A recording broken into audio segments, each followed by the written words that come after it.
Most countries, even in Africa, are now gradually easing restriction measures as they turn attention towards saving their dwindling economy.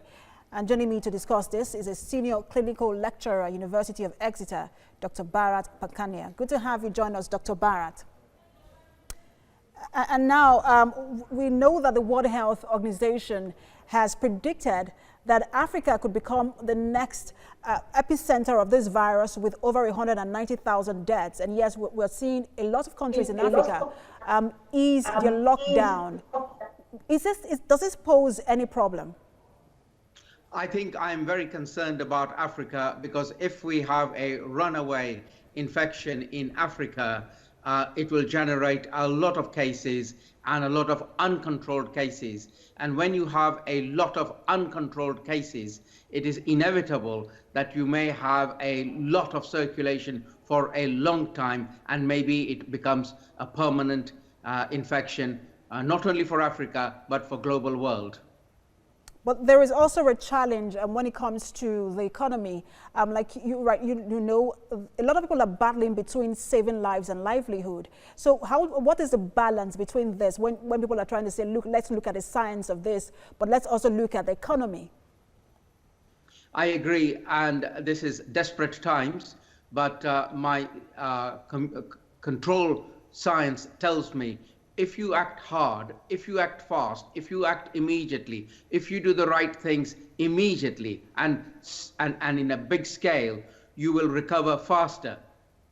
Therefore, it is incumbent upon all the African nations and your country to act very fast to keep the infection and the spread of the infection under control. Otherwise, what will happen is you will have uncontrolled runaway infection, which then becomes almost impossible to control. And I appreciate Nigeria has got a lot of rich people, but majority of people in Nigeria live in poor circumstances. And therefore, we don't want this infection to enter into the community of the people of Nigeria. It will be bad news if it does.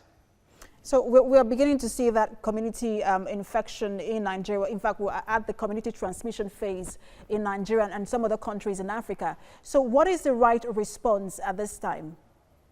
You need to have a shutdown. And I appreciate that in Africa, it is not possible to have a European-style shutdown, but at least we can do our best. One of the things is because in your community, people live in very close proximity with each other, we got to say, listen, from now on, you need to wash your hands thoroughly, and you wash them, from the wrist upwards, and you wash it at least every 2 hours. And on top of that, start wearing a mask.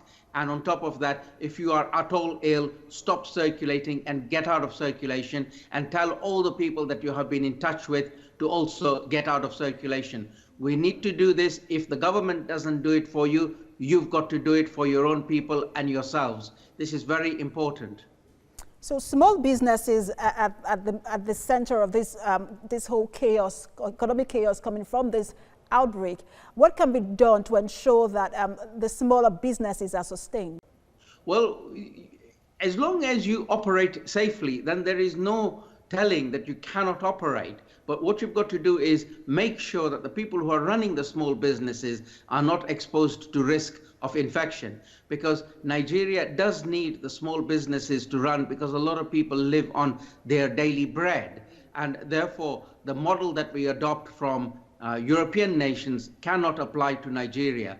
We've got to allow people to operate and work, but we say, under the circumstances, please work in a safer environment. The hand washing, the social distancing, the wearing of the mask, those would be simple things that we can implement immediately. So we see several calls on Africa to begin to look inward in trying to curb the spread of this infection. Where can Africa look, and how should Africa look inward?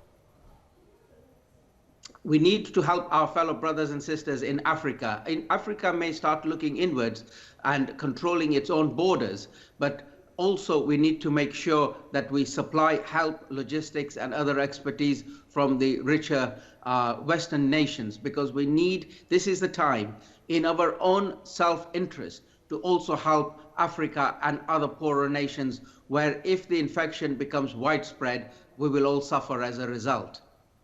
So do you agree with the 140 leaders who have signed a petition that the vaccine distribution should be equitable and not only for wealthy countries? Oh, absolutely, without a doubt. It is absolute, because this is a global issue and it should be applicable to all people on planet Earth. But with respect to vaccine, that is a long way away. We should not put all our eggs in the vaccine basket. The vaccine may arrive, it may never arrive. Therefore, we should have a multifaceted approach of controlling it with or without vaccines. Dr. Bharat Pankhania, many thanks for sharing your thoughts with us on TVC News.